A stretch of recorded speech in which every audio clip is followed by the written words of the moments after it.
Our next speaker is Tony. And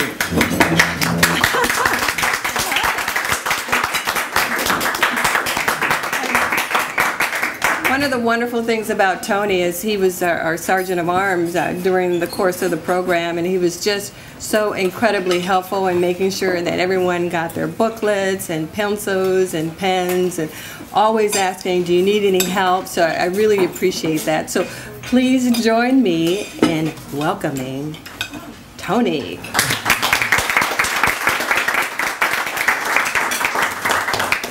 Good morning. Good morning. I wanted to start it off with a quote. It was made by a cartoonist said it in the 1930s, Frank A. Clark. He said, real generosity is doing something for somebody, doing something nice for somebody that will never find out about it.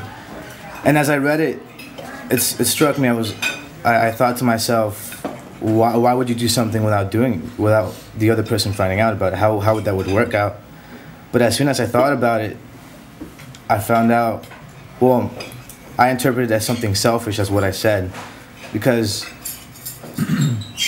it relates to many teenagers nowadays that when they do community service, when they partake in community service, they usually, I ask them, how come you're doing this? How come you're doing that? Oh, because I'm doing it for college, I'm doing it for scholarships, I'm doing it for this and that. And in a way, I'm doing that too. But I also thought to myself, why can't we just do something, from the heart? I mean, it's nothing wrong doing it for college or doing it for scholarships, but there should be some things that we should do straight from the heart just because we want to, not simply for college or scholarship, even though it may go for that. And I believe the effects might be different. Someone who is suspended from school and has to do community service hours to get back into school or such thing like that, they have a different effect on people who do community service that those who want to partake in community service just because they enjoy it.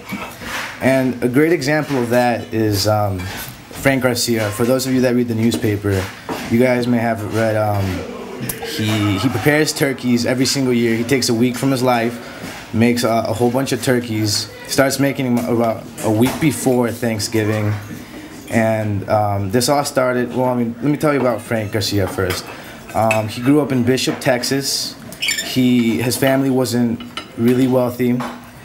They are a family of 6.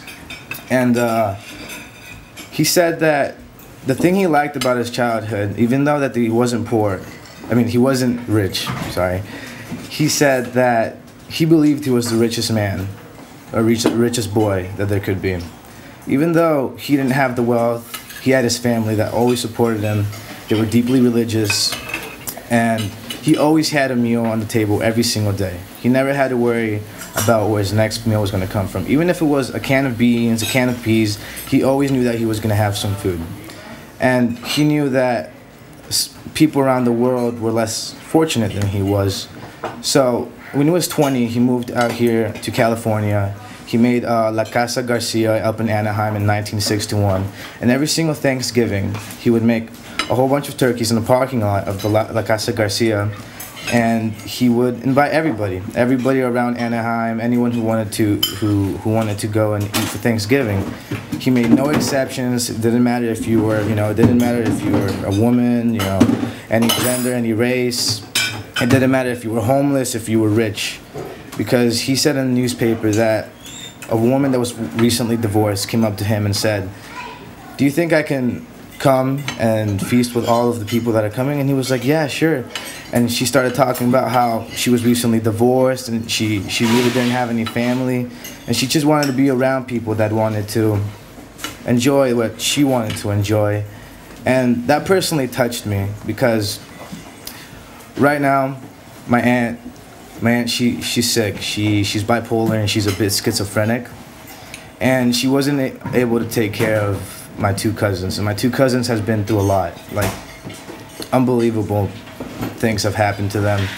And my mother, we're not wealthy or anything. We're just a normal family. We don't really have a lot of money, but my mom took it up to her. So she took on the responsibility of raising 2 kids that are not hers.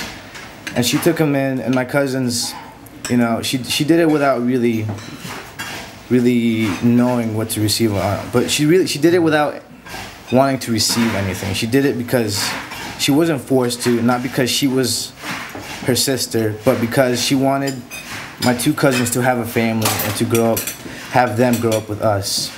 And they have given us something that no amount of money could give us ever. They have given us unconditional love, in which basically have changed our lives. We've also taken in her baby that was just born 2 weeks ago, Chris.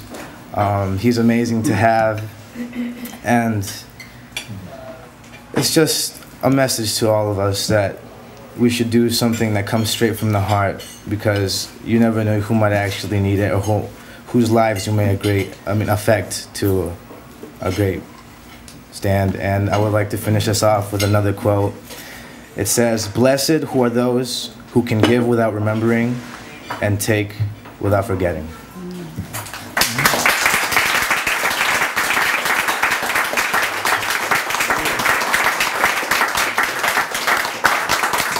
Beautiful. Once again, let's hear it for Tony. Excellent.